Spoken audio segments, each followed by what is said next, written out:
Halo sahabat cerdas, Assalamualaikum warahmatullahi wabarakatuh. Pada kesempatan kali ini kita akan belajar pada tema 7, peristiwa dalam kehidupan, subtema 1, peristiwa kebangsaan masa penjajahan, dan kita sampai pada pembelajaran pertama. Sahabat cerdas, sebelum kita mulai pembelajaran kita, jangan lupa untuk berdoa terlebih dahulu. Sahabat cerdas, perhatikan kedua gambar berikut ini.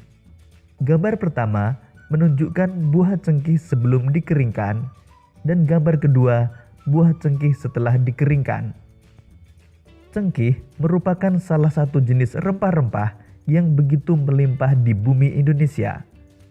Melimpahnya rempah-rempah dapat meningkatkan kesejahteraan masyarakat Indonesia. Namun, rempah-rempah yang begitu melimpah juga membuat bangsa-bangsa di Eropa berusaha untuk menguasai perdagangannya. Sahabat cerdas, tahukah kalian mengapa bangsa Eropa berhasrat memonopoli perdagangan rempah-rempah? Bangsa Eropa berhasrat memonopoli perdagangan rempah-rempah karena harga jual rempah-rempah di Eropa pada waktu itu sangat tinggi. Seberapa tinggikah nilai ekonomis rempah-rempah di mata bangsa-bangsa Eropa? Harga rempah-rempah semahal emas. Masyarakat Eropa sangat membutuhkan rempah-rempah untuk industri obat-obatan. Apa hubungan rempah-rempah dan penjajahan di Indonesia? Jatuhnya Konstantinopel ke tangan bangsa Turki pada tahun 1453 menyebabkan bangsa Eropa mengalami kesulitan mendapatkan rempah-rempah. Oleh karena itu, mereka berusaha mencari sendiri daerah penghasil rempah-rempah dengan melakukan penjelajahan-penjelajahan samudera dan penjajahan terhadap negara-negara yang kaya rempah-rempah.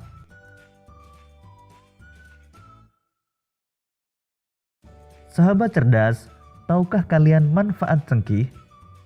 Cengkih memiliki banyak manfaat.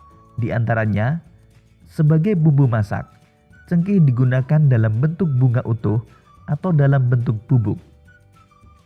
Cengkih juga dimanfaatkan oleh bangsa Cina dan Jepang sebagai dupa.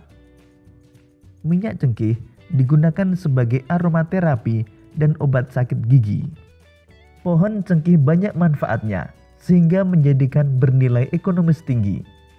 Oleh karena itulah, cengkih merupakan salah satu bahan rempah-rempah yang menjadi buruan bangsa-bangsa Eropa. Hal itu memicu terjadinya penjajahan di Indonesia. Sahabat cerdas, pada masa pemerintahan kerajaan-kerajaan Islam di Indonesia, datanglah orang-orang Eropa yang mengadakan pelayaran samudera. Kedatangan orang-orang Eropa di Nusantara mula-mula disambut baik oleh bangsa Indonesia.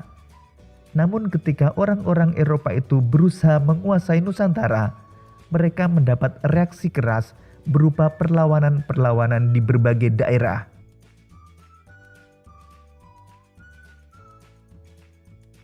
Mulai akhir abad ke-15, bangsa Eropa berusaha melakukan penjelajahan samudera.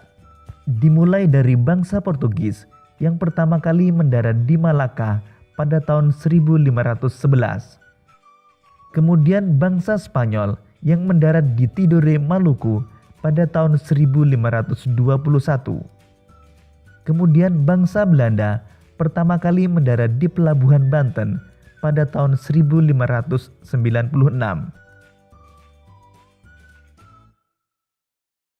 Sahabat cerdas, berikut ini faktor-faktor pendorong penjelajahan samudera yang dilakukan oleh bangsa-bangsa Eropa.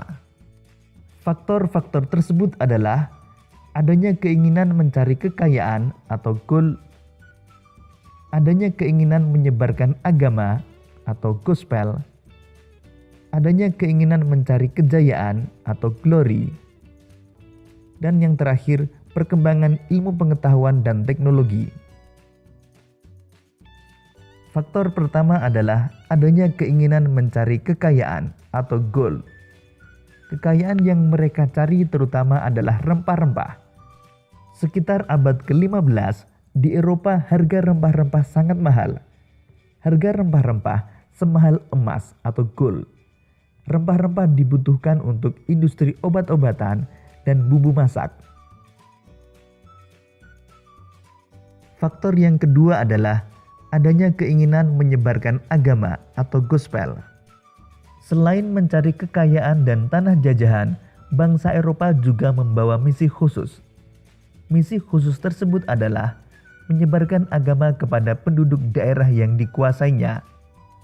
Tugas mereka ini dianggap sebagai tugas suci yang harus dilaksanakan ke seluruh dunia dan dipelopori oleh bangsa Portugis.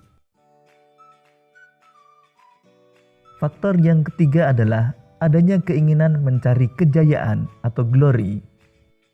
Di Eropa, ada suatu anggapan bahwa apabila suatu negara mempunyai banyak tanah jajahan, negara tersebut termasuk negara yang jaya atau glory. Dengan adanya anggapan ini, negara-negara Eropa berlomba-lomba untuk mencari tanah jajahan sebanyak-banyaknya. Faktor yang keempat adalah perkembangan ilmu pengetahuan dan teknologi. Ilmu pengetahuan dan teknologi berkembang pesat.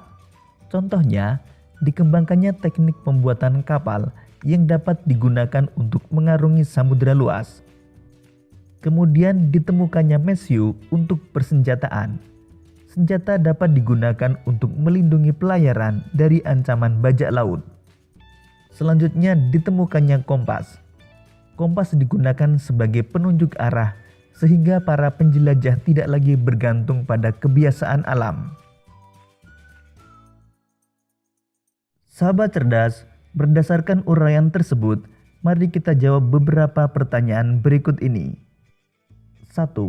Siapa yang dimaksud dengan bangsa Barat? Yang dimaksud bangsa Barat adalah bangsa-bangsa Eropa. 2. Apa faktor yang melatar belakangi bangsa-bangsa Eropa melakukan penjajahan di Indonesia? Faktor yang melatar belakangi adalah ingin menguasai negara penghasil rempah-rempah.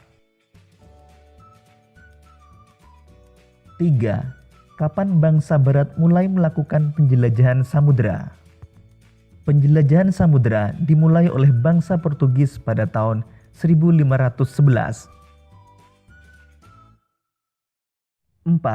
Di mana bangsa Barat pertama kali mendarat di Indonesia? Bangsa Barat pertama kali mendarat di Indonesia yaitu di Maluku.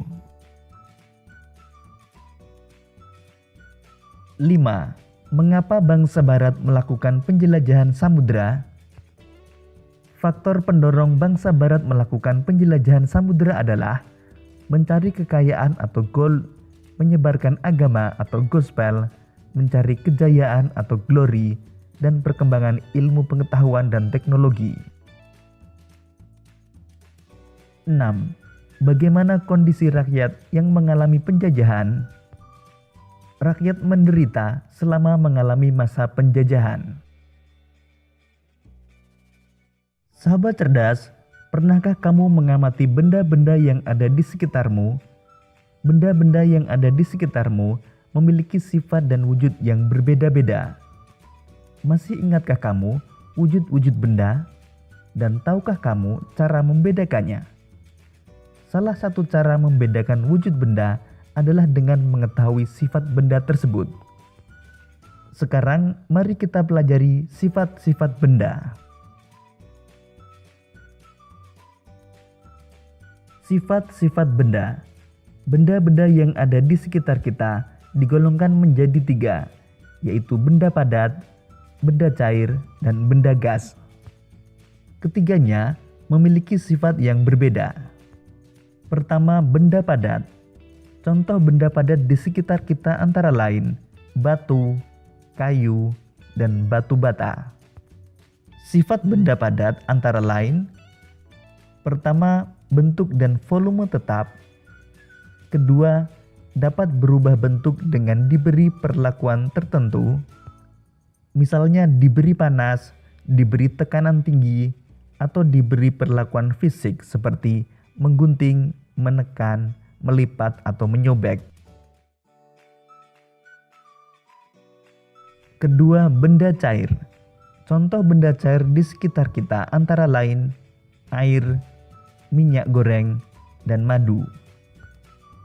Sifat benda cair antara lain: pertama, bentuk sesuai wadahnya. Kedua, volume benda cair tetap. Ketiga, mengalir ke tempat yang lebih rendah. Keempat, permukaan benda cair yang tenang selalu datar. Kelima, dapat melarutkan benda. Keenam, dapat meresap melalui celah-celah kecil. Dan ketujuh, menekan ke segala arah. Ketiga, benda gas. Contoh benda gas di sekitar kita antara lain udara, asap, dan uap air. Sifat benda gas antara lain: pertama, bentuk dan volume tidak tetap. Kedua, menempati ruang. Dan yang ketiga, menekan ke segala arah.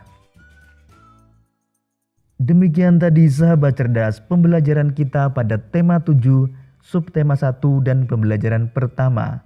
Untuk menguji pemahamanmu, kamu dapat mengerjakan latihan soal yang terdapat pada deskripsi video ini. Sampai jumpa pada pembelajaran berikutnya. Tetap semangat dan selamat belajar.